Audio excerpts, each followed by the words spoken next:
Tumieni heshima. Mwache kutumia kiburi.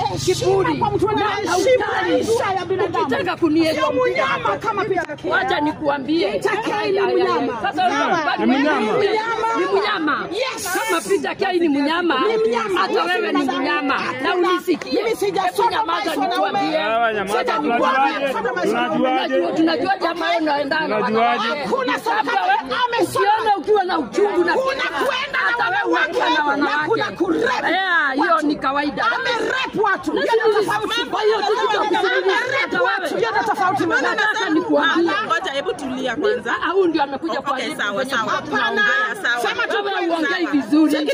Heshimu watu. Niko na uchungu na pata. Mbona umesema ni kawaida kurep? Kawaida aje na ni mwanaume. Hiyo ni mambo ya kawaida.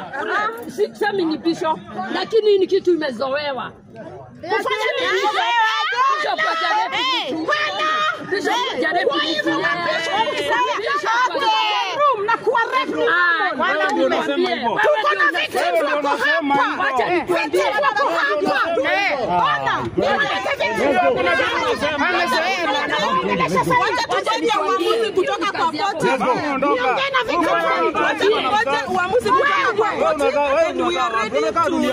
At least to cooperate na serikali, tunaomba serikali watusaidie sana.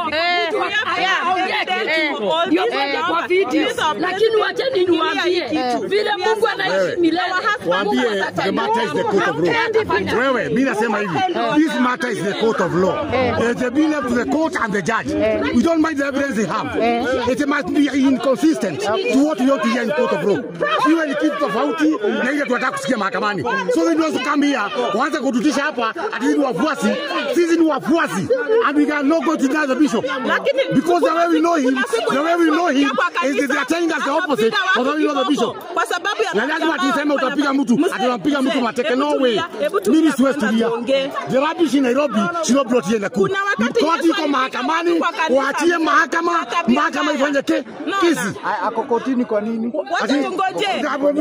It is allegations. The allegations are there. But not yet. We will never be talking amefungwa kwa nini. But now the matter is good. He is innocent. He is innocent. Alikuwa until proved guilty. Until proved guilty, he is innocent.